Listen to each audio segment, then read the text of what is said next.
बच्चों, इस बार अंगूर बहुत अच्छे हुए हैं। इन्हें बेचकर हम आपके लिए नए कपड़े और खिलौने लाएंगे। माँ, हम भी आपकी मदद करेंगे। हम बाजार चलेंगे।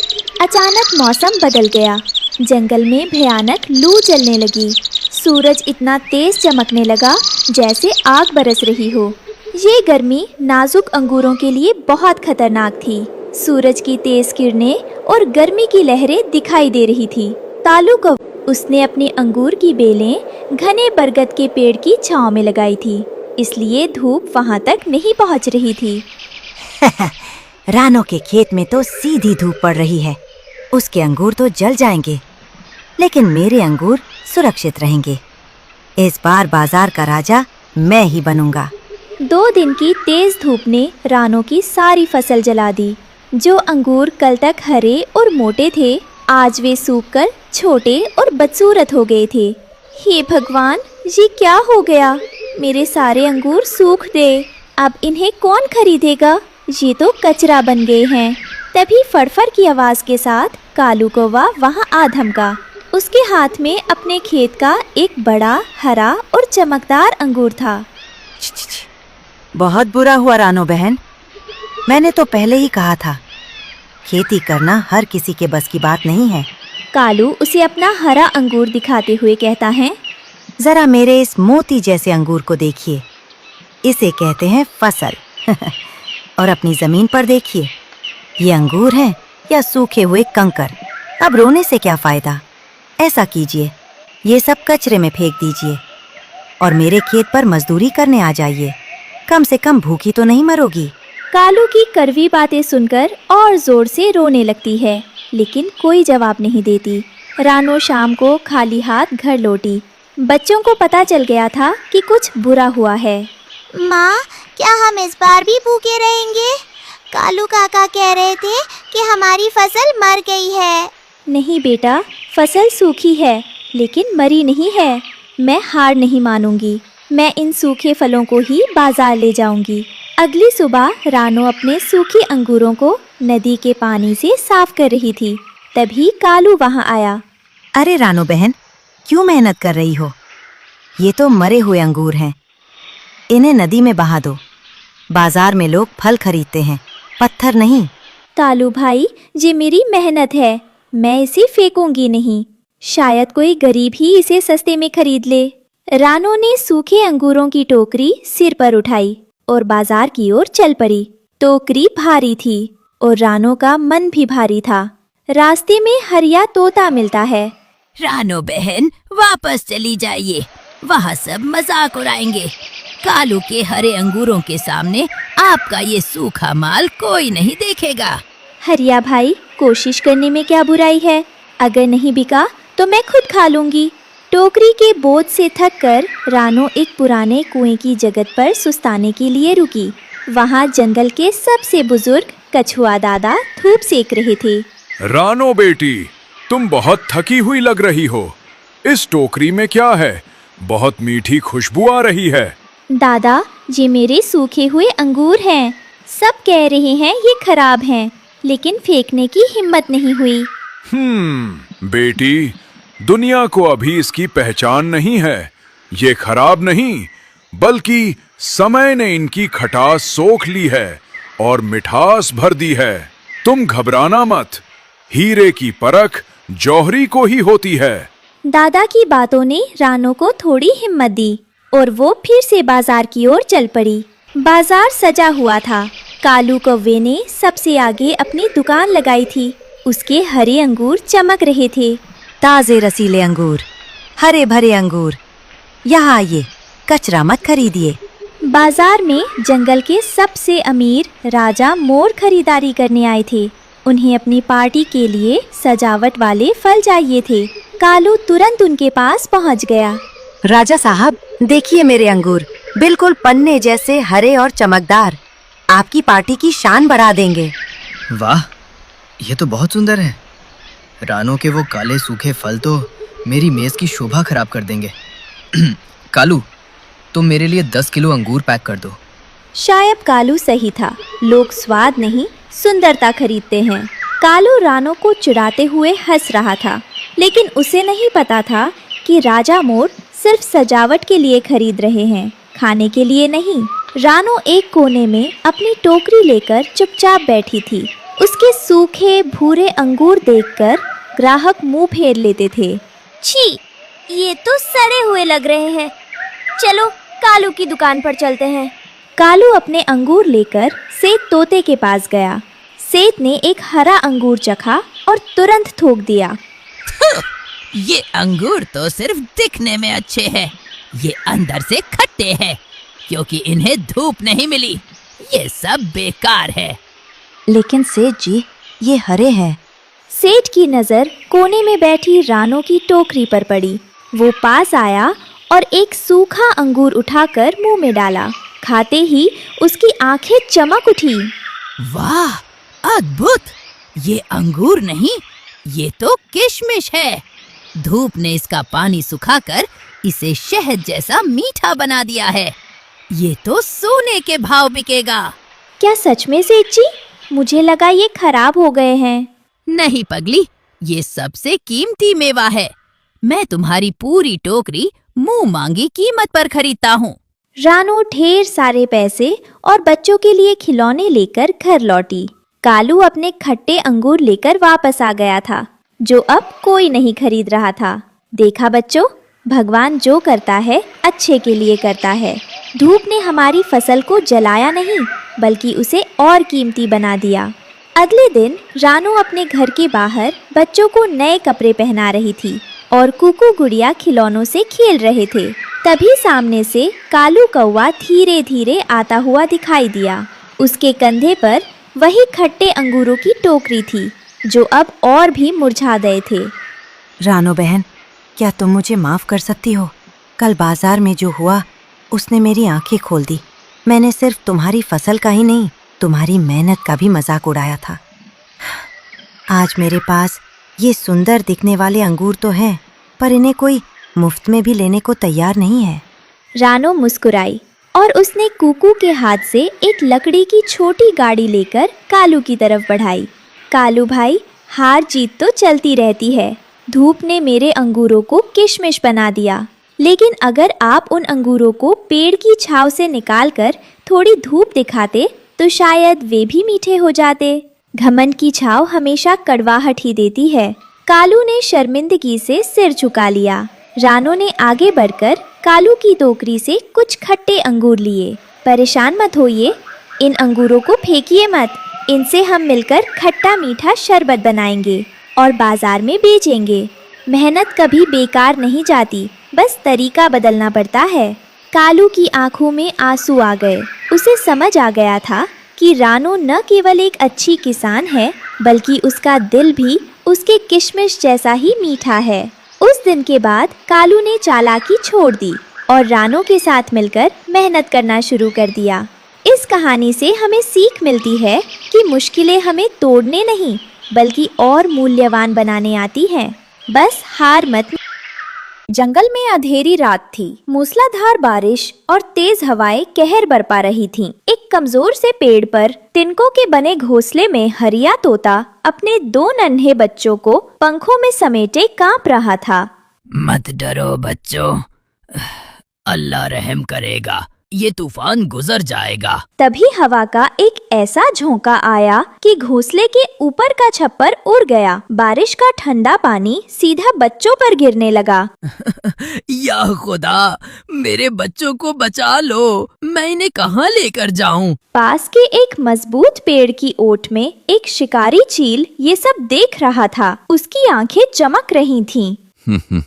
वाह, आज तो किस्मत मेहरबान है। तूफान ने खुद मेरा शिकार मेरे सामने ला दिया। इससे पहले कि हरिया कुछ समझ पाता, शिकारी चील ने झपट्टा मारा। नहीं नहीं, रहम करो, मेरे बच्चों को छोड़ दो, खुदा के वास्ते इन्हें छोड़ दो। तूफान में कमजोरों का यही अंजाम होता है। ये मेरी दावत है। हरिया तोता बेबसी से रोता रहा और चील उसके बच्चों को लेकर अंधेरे में गायब हो गया। तूफान तो थम गया था, लेकिन जिंदगी का तूफान नहीं। रानो चिड़िया और उसका पति कुक्कू चिड़ा अपने घोंसले के लिए तिनके जमा कर रहे थे। तभी उनकी नजर एक खौफनाक मंजर पर पड़ी। एक जंगली बिल्ली, एक मुर्गी और उसके छोटे छोटे चूजों के पीछे पड़ी थी। मुर्गी बदहवास अपने बच्चों को बचाने के लिए भाग रही थी।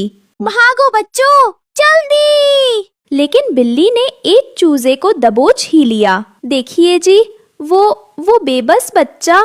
हम क्या कर सकते हैं रानो, यही जंगल का दस्तूर है। मजबूत हमेशा कमजोर पर हावी होता है। एक भयंकर तूफान के बाद जंगल सहमा हुआ था। हर तरफ तबाही के निशान थे। रानो चिड़िया अपने बच्चों के लिए दाना ढूंढ रही थी। तभी उसकी नजर झाड़ियों में पड़े एक घोंसले पर पड़ी। हाय, इस तूफान ने कितना नुकसान किया है। बेचारा अनाथ बच्चा बिल्कुल अकेला है। रानो ने देखा घोंसले में एक छोटा बेबस बच्चा कांप रहा था। रानो की ममता जाग उठी। वो उस बच्चे को अपने साथ अपने घोंसले की तरफ ले उड़ी। रानो जब बच्चे को लेकर घोंसले में पहुंची तो उसके अपने बच्चे गुड़िया और कुकू उसे देखकर हैरान हो गए। माँ, ये कौन है? ये तो हमारे जैसा नहीं दिखता। बेटा, ये तुम्हारा छोटा भाई है। आज से ये हमारे साथ ही रहेगा। मैंने इसका नाम राजा रखा है। रानो अपने बच्चों के साथ साथ राजा को भी दाना खिलाने लगी। ये खबर जंगल में आग की तरह फैल गई। शाम को सभी पंछी बड़े पेड़ पर जमा हुए। कालू कौवा और गोरी कौवी सबसे आगे थे। रानो बहन, आप ये क्या कर रही हैं? आप जिस बच्चे को घर लाई हैं, वो कोई आम पंछी नहीं है। रानो, ये एक चील का बच्चा है। चील जो हमारे बच्चों का शिकार करते हैं। आप अपनी ममता में अंधी हो गई हैं। कालू भाई, ये अभी एक मासूम बच्चा है। इसकी माँ मर गई। क्या मैं इसे मरने देती? इसकी फितरत चाहे जो हो, मेरी परवरिश उसे बदल देगी। ये मेरा बेटा है। वक्त गुजरता गया। राजा अब गुड़िया और कुकू से बड़ा और मजबूत दिखने लगा था। रानो तीनों को बराबर प्यार करती, लेकिन राजा की भूख बहुत ज्यादा थी। माँ, राजा भैया हमारा सारा दाना खा जाते हैं। गुड़िया, ऐसा नहीं कहते। वो तुम्हारा भाई है, उसे ज्यादा भूख लगती है।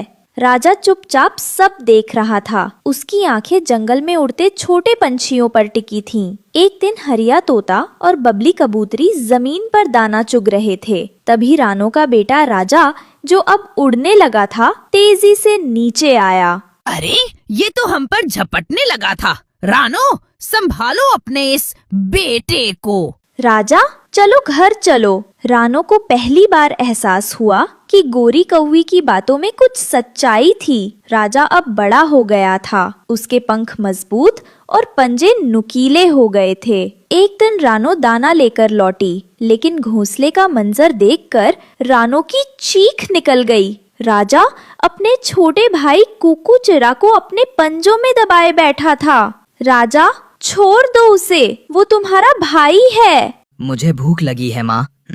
ये सिर्फ खाना है। जंगल में रानो की ममता के चर्चे तो थे, लेकिन अब सब खौफ में बदल रहे थे। बंटी कबूतर अपने घोंसले में परेशान बैठा था। सुनते हैं जी, रानो का वो बेटा अब बड़ा हो गया है। हमारे बच्चों को बाहर खेलने मत भेजा कीजिए। क्या कहूँ बबली, रानो बहन ने अपनी ममता में जहर पाल लिया है। वो चील है। चील कभी घास नहीं खाता। भगवान खैर करे, उस बेचारी को कौन समझाए। ममता अपनी जगह है, लेकिन फितरत अपनी जगह। कुछ ऐसी ही बातें बिंदिया चिड़िया और उसके पति वीर चिड़ा के घर भी हो रही थीं। मुझे तो समझ नहीं आता। कालू कौवे ने, गोरी कौवी ने, सबने उसे रोका था, लेकिन वो नहीं मानी। आप मर्द हैं, आप एक माँ का दिल नहीं समझेंगे। वो उसे मिला तब वो एक लाचार बच्चा था। रानो ने उसमें सिर्फ एक बेटा देखा, शिकारी नहीं। और अब वही बेटा पूरे जंगल के बच्चों की जान का दुश्मन बनेगा। हमारी गुड़िया भी तो रानो की गुड़िया के साथ खेलती है। मुझे अब डर लगता है। तभी बेतहाशा रोती हुई रानो चिड़िया अपने कुकू को लेकर वहां आ पहुंची। कुकू बुरी तरह सहमा हुआ था और उसके पंख से खून बह रहा था। रानो, क्या हुआ? तुम इस तरह, और कुकू को क्या हुआ? कुकू के पट्टी कर दो, ये घायल है। क्या उसने बच्चों पर हमला कर दिया? वो कुकू को उसने कहा, ये मेरा खाना है। रानो, हिम्मत रखो बहन। हमने तुम्हें समझाने की कोशिश की थी। मैं क्या करती। मैंने उसे अपनी औलाद की तरह पाला। मैंने सोचा था मेरा प्यार उसे बदल देगा, लेकिन मैं गलत थी। अब रोने से कुछ नहीं होगा रानो, वो एक शिकारी है और उसकी फितरत जाग गई है। रानो चिड़िया कुकू की पट्टी कराकर घर वापस आ जाती है। तभी आसमान में खूंखार चील शिकारी मंडराने लगा। उसकी नजर रानो के घोंसले पर थी। वाह, आज तो दावत होगी। एक चिड़िया और उसके 3 बच्चे। चील शिकारी ने रानो के घोंसले पर हमला कर दिया। रानो ने गुड़िया और कुकू को एक मटके में छिपा दिया और वो शिकारी चील से लड़ने लगी। रानो बुरी तरह जख्मी हो गई। राजा, बेटा मदद करो। राजा, जो अब तक चुप था, उसने शिकारी चील को देखा। शिकारी चील ने उसे देखा और हंसा। अरे, तू तो हमारे खानदान का है। इन छोटे पंछियों के साथ क्या कर रहा है? आ मेरे साथ। राजा ने एक नजर जख्मी रानो को देखा और फिर उस शिकारी चील को। उसके अंदर का शिकारी जाग उठा, लेकिन अगले ही पल राजा शिकारी चील पर टूट पड़ा। खबरदार, जो मेरी माँ और मेरे भाई बहनों को हाथ लगाया। 2 चीलों में भयंकर लड़ाई हुई। राजा अपनी माँ के लिए लड़ रहा था। आखिरकार जख्मी शिकारी चील को वहाँ से भागना पड़ा। रानो अपने जख्मों के बावजूद राजा के पास गई। गुड़िया और कुकू डर से कांप रहे थे। राजा, मेरे बेटे, तुमने आज मेरी जान बचाई, लेकिन ये घोंसला अब तुम्हारा घर नहीं है। माँ, तुम एक शिकारी हो। तुम्हारी जगह ये छोटा घोंसला नहीं, वो खुला आसमान है। तुम मेरे बेटे हो, लेकिन तुम चिड़िया नहीं हो। रानो ने राजा को प्यार किया। राजा भी अपनी माँ से लिपट कर रोया। जाओ बेटा, अपनी जिंदगी जियो, लेकिन वादा करो कभी इस जंगल के बेबस पंछियों का शिकार नहीं करोगे। भारी दिल से राजा ने अपने पंख फैलाए और ऊंचे आसमान की तरफ उड़ गया। रानो चिड़िया अपने टूटे घोंसले में अपने 2 छोटे बच्चों के साथ अपने राजा को आसमान में खोता देखती रही। उसकी ममता आज जीत कर भी हार गई। जंगल में उस दिन बहुत तेज आंधी चल रही थी। रानो चिड़िया सुबह से दाने की तलाश में थी, लेकिन उसे एक भी दाना नहीं मिला था। वो बहुत दुखी थी। हे भगवान, आज मौसम कितना खराब है। मेरे बच्चे घर पर भूखे बैठे मेरा इंतजार कर रहे होंगे। मैं खाली हाथ घर कैसे जाऊं? तभी रानो की नजर नदी किनारे पड़ी एक बूढ़ी चिड़िया पर गई, जो भूख और प्यास से तड़प रही थी। रानो अपना दुख भूलकर उसके पास गई। बेटी, थोड़ा पानी, मुझे बहुत प्यास लगी है। अम्मा, आप चिंता ना करें, मैं अभी आपके लिए पानी लाती हूँ। रानो ने अपनी परवाह किए बिना जो थोड़ा सा खाना उसने अपने बच्चों के लिए बचा रखा था, वो उस बूढ़ी चिड़िया को दे दिया। तुम बहुत दयालु हो बेटी। तुम्हारे पास खुद कुछ नहीं था, फिर भी तुमने मेरी मदद की। ये लो, ये एक जादुई बीज है। इसे अपने घर के पास बो देना। धन्यवाद अम्मा, लेकिन इससे क्या होगा? ये तुम्हारी गरीबी दूर कर देगा। बस इसका इस्तेमाल समझदारी से करना। रानो अपने घोंसले में लौटती है। कुकू और गुड़िया रो रहे थे। घोंसला बहुत पुराना और कमजोर था। माँ, आप आ गई। हमें बहुत जोरों की भूख लगी है। माँ, क्या आप हमारे लिए खाना लाई हैं? मेरे बच्चों, मुझे माफ कर दो। आज मैं तुम्हारे लिए खाना नहीं ला पाई, लेकिन मैं एक जादुई बीज लाई हूँ। शायद कल हमारी किस्मत बदल जाए। रात का समय, रानो उदास मन से जमीन में वो बीज बो रही थी। बच्चे ऊपर से देख रहे थे। रानो ने वो बीज जमीन में दबा दिया और भगवान से प्रार्थना की। उसे नहीं पता था कि सुबह क्या होने वाला है। हे ईश्वर, मेरे बच्चों को अब और दुख मत देना, उनकी रक्षा करना।